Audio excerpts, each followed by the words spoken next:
Bharatiya Janata party के राष्ट्रीय महामंत्री, राजस्थान प्रदेश के प्रभारी परम सम्मानीय डॉक्टर अरुण सिंह जी बता रहे हैं। राजस्थान की भारतीय जनता पार्टी के माननीय अध्यक्ष, सांसद महोदय, जो युवा शक्ति के प्रतीक हैं, मिलनसार और भाईचारे की उनकी पहचान है, ऐसे हमारे प्रदेश अध्यक्ष आदरणीय सीपी जोशी साहब हमारे बीच हैं। राजस्थान की एक गरिमा में पहचान आदरणीय राजेंद्र सिंह जी राठौड़, जो लगातार 7 बार के विधायक, राजस्थान की विधानसभा में हर विषय के ऊपर जब वो बात रखते हैं तो पूरा राजस्थान नहीं अपितु पूरे देश भर में उसकी चर्चा और सराहना होती है। आपका भी हार्दिक स्वागत, अभिनंदन। हमारे प्रदेश के पूर्व अध्यक्ष आयोजक, हमारे नीमका थाना के पूर्व विधायक, सैनिक कल्याण बोर्ड के राज्य मंत्री हमारे बीच विराजे हुए हैं, उनका भी हार्दिक स्वागत। आदरणीय फैसला जी, आदरणीय रामदेव जी, पीआर मीणा साहब, सीआर मीणा साहब, नरसिंह जी, सभी सम्मानित हमारे जनप्रतिनिधि और हमारे वरिष्ठ कार्यकर्ता जिन्होंने आज ज्वाइन किया है, उनका भी मैं हार्दिक स्वागत करता हूं। एक छोटे से बुलावे के ऊपर 5, साढ़े 5 बजे सूचना दी गई कि ये काम तो कल ही करना है, कल का मुहूर्त अच्छा है। मैंने प्रभारी महोदय से, अध्यक्ष महोदय से कहा कि 2 दिन का टाइम तो देते। राठौड़ साहब बोले, यार अपनी तो पहचान ही है कि अपन तो 1 घंटे के अंदर बात हो जाए और मीटिंग अपनी सक्सेसफुल होती है। मैंने कहा ये बात ठीक है। मैंने कहा प्रेम जी कैसे करें? बोले आपने तो आग्रह कल की कल ही कर। ठीक है भाई, लेकिन मैं इस मौके पर सबसे ज्यादा उन सभी कार्यकर्ताओं को धन्यवाद ज्ञापित करना चाहता हूं जिन्होंने एक टेलीफोन के ऊपर इतनी बड़ी तादाद में, जितने अपन अंदर है उससे 4 से 6 गुना बाहर है, एक टेलीफोन के ऊपर जो आप लोग बता रहे हैं, आपका मैं तहे दिल से शुक्रगुजार अदा करता हूं और हाथ जोड़कर आप सबको धन्यवाद ज्ञापित करता हूं। मीडिया के सभी हमारे सम्मानित बंधुगण, प्रिंट मीडिया, इलेक्ट्रॉनिक मीडिया, आज के इस कार्यक्रम में पूरे राजस्थान से हमारे पधारे हुए सभी सम्मानीय विधायकगण, भारतीय जनता पार्टी के प्रदेश कार्य समिति के सभी सम्मानित पदाधिकारी और सदस्यगण, अनेक जिलों से आए हुए सभी हमारे जिला पदाधिकारीगण, मेरे सीकर के विधायक भाई गोवर्धन जी जो पूर्व विधायक रहे हमारे बीच बताते हैं, हमारे पालीवाल सिंधिया जी प्रधान रहे बता रहे हैं, हमारे भाई नाथूलाल जी, सब मैं अनेकों नाम, सारे के सारे नाम एक साथ बोल सकता हूँ। रामलाल जी चौमू मेरे लोकसभा क्षेत्र के साथ लंबे समय की सीमाएं हैं। मुझे ये पूछा जा रहा है कि भाई ये ज्वाइन करने का क्या कारण है? मैंने कहा देखिए, मैं तो 93 से भारतीय जनता पार्टी के कार्यकर्ता के रूप में काम कर रहा हूं। 5 बार लोकसभा के चुनाव भी भारतीय जनता पार्टी के आशीर्वाद से मैंने सीकर लोकसभा क्षेत्र से लड़े हैं। इसलिए रग रग में भारतीय जनता पार्टी के कार्यकर्ताओं के साथ काम करने का जो लंबा अनुभव और मौका है, वो सारी बातें कुछ परिस्थितियों से मुझे बाहर जाना पड़ गया, लेकिन भारतीय जनता पार्टी के राजस्थान के सीकर जिले और सीकर लोकसभा के कार्यकर्ताओं से मेरे बाहर जाने के बाद भी सतत संपर्क रहा। कहीं एक बार भी ऐसा मौका नहीं है कि मेरा उनसे जुड़ाव। अब यही बात ये कि 4.5 साल पहले कांग्रेस का जो घोषणा पत्र जारी हुआ, मैंने भी पार्लियामेंट का इलेक्शन लड़ा है, उस घोषणा पत्र में जिन जिन बातों का खुलासा था, 1.5 साल बाद देखने में आया उनके ऊपर कोई क्रियान्वित नहीं हो रही है। मुख्यमंत्री जी को बारंबार इसके बारे में आगाह भी किया गया, बताया गया, लेकिन चुपड़ी बातों के अलावा कुछ नहीं कहा गया।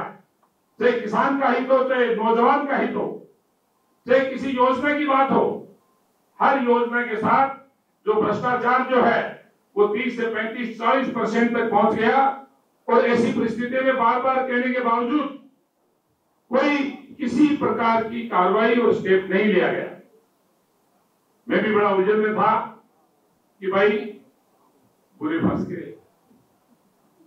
सही बात तो यह है, लेकिन इन सब के बाद हमारे मित्रों ने, कार्यकर्ता बंधुओं ने कहा कि भाई सुभाष, अपने को निर्णय करना पड़ेगा, खेच के बात कर लो।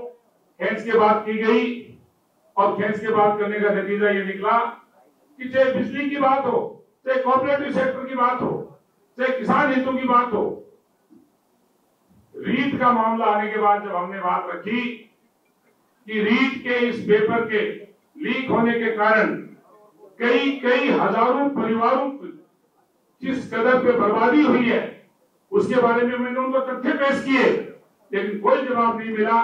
और आज लाखों बेरोजगार भाई बहन जो है वो किस कदर भटक रहे हैं, ये सब भली बात आप जानते हैं। रीट के बारे में विधानसभा के पटल पर जिस तरह की बात रखी गई, राठौर साहब ने जो विस्तृत विवरण दिया वो हम सब उससे परिचित हैं। माननीय प्रधानमंत्री जी ने, आदरणीय नरेंद्र मोदी जी ने किसानों के लिए जब योजना शुरू की तो पहली बार हमें लगा कि जो बात माननीय अटल बिहारी वाजपेयी जी के समय प्रधानमंत्री ग्राम सड़क योजना की देश में जो शुरुआत हुई, माननीय सरदार प्रकाश सिंह जी बादल ने किसानों की जो बात उस समय कही, उस पर अमल हुआ। लेकिन माननीय प्रधानमंत्री नरेंद्र मोदी जी ने देश के करोड़ों किसानों के लिए, उनकी हिफाजत के लिए जो राशि वितरण की, वो दुनिया के 217 देशों में एक इतिहास है। नीति की बात जब हम करते हैं, भारतीय जनता पार्टी दुनिया की सबसे बड़ी पार्टी, कार्यकर्ता की बात सुनने के लिए हर किसी के दरवाजे खुले हैं। प्रदेश अध्यक्ष जी से बातें हो रही हैं, प्रभारी महोदय से बात हो रही है, प्रतिपक्ष नेता से बात हो रही है और अन्य पदाधिकारियों से बात हो रही है, खुल के बात कर रहे हैं, कहीं कोई छुपाव नहीं है। बंद कमरे की पॉलिटिक्स का जमाना जा चुका है, खुले कमरे की पॉलिटिक्स है।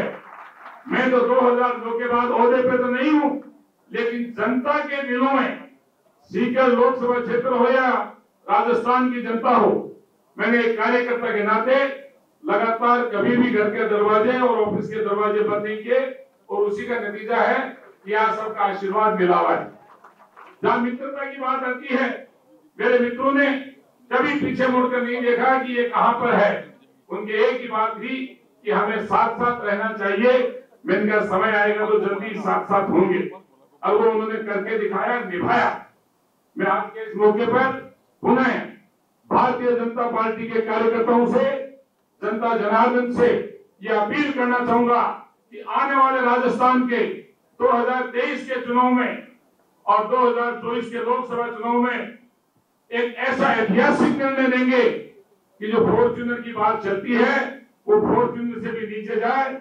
और मैं सीकर लोकसभा क्षेत्र और सीकर जिले और झुंझुनू शेखावाटी का जो बेल्ट है, इसका जो वोटिंग परसेंटेज है, मैं प्रार्थना करूंगा कार्यकर्ताओं से, जी तोड़ मेहनत हम करेंगे और पूरे राजस्थान के ये जो 74 विधानसभा क्षेत्र इस जिले के हैं, 50 जयपुर संभाग के, 24 बीकानेर संभाग के, इन 74 विधानसभा क्षेत्रों के बारे में जो जानकारियां कलेक्ट मैंने की है, उसमें हमें साफ नजर आता है कि अगर हम मेहनत और परिश्रम करेंगे, आपने जो सपना सजो रखा है कि हमें निश्चित रूप से भारतीय जनता पार्टी के कमल को खिलाना है और भारी मतों से जिताना है, तो 20% वोटों का इजाफा हम सब मिलकर करेंगे।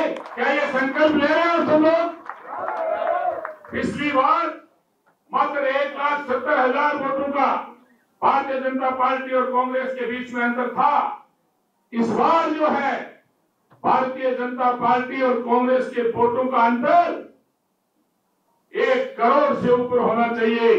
भाजपा 1 करोड़ वोटों से कम आगे रहे तो हमारा सबका काम करने का मतलब है, अन्यथा कोई मतलब नहीं है। मैं पुनः राष्ट्रीय नेतृत्व को, राष्ट्रीय अध्यक्ष को, केंद्रीय नेतृत्व को, भारतीय जनता पार्टी के प्रदेश नेतृत्व को, हमारे सीकर जिले की जिला इकाई को, अन्य जिलों की इकाइयों को धन्यवाद ज्ञापित करता हूं कि आने वाले समय में कंधे से कंधा मिलाकर हम रात दिन कड़ी मेहनत के साथ पेज प्रमुख पन्ना जो हमारा है, उस पन्ने के साथ काम करेंगे। हर 30 लोगों के ऊपर 2 लोगों की हमारी टीम होगी और वो टीम ऐसा काम करेगी कि एक चमत्कारिक रूप से 2024 का इलेक्शन जब पार्लियामेंट का होगा तो राजस्थान की इतनी बड़ी जीत होगी कि उसका संदेश पूरे देश भर में जाएगा। सभी 28 राज्यों और यूनियन टेरिटरीज में लोग बात करेंगे कि राजस्थान ऐसा प्रदेश है, ये कर्म भूमि है, ये वीरों की भूमि है, ये तपस्वियों की भूमि है, ये वो भूमि है जहां पर माननीय प्रभारी महोदय 10% हिस्सा राजस्थान का क्षेत्रफल का पूरे हिंदुस्तान का हमारे पास है। पानी मात्र 1% है, लेकिन चाहे कारगिल का युद्ध हो चाहे कोई अन्य हमारे युद्ध हो, देश की सेनाएं जब बॉर्डर के ऊपर खड़ी होती है तो सबसे पहले राजस्थान का वीर छाती पे गोली खाता है, सबसे अग्रिम पंक्ति में रहता है। मैं पुनः आप सभी उनका धन्यवाद ज्ञापित करते हुए पार्टी के समर्पित कार्यकर्ता के रूप में पार्टी की ओर से जो निर्देश और काम दिया जाएगा एक कार्यकर्ता के रूप में जीवन भर काम करूंगा। धन्यवाद। जय भारत।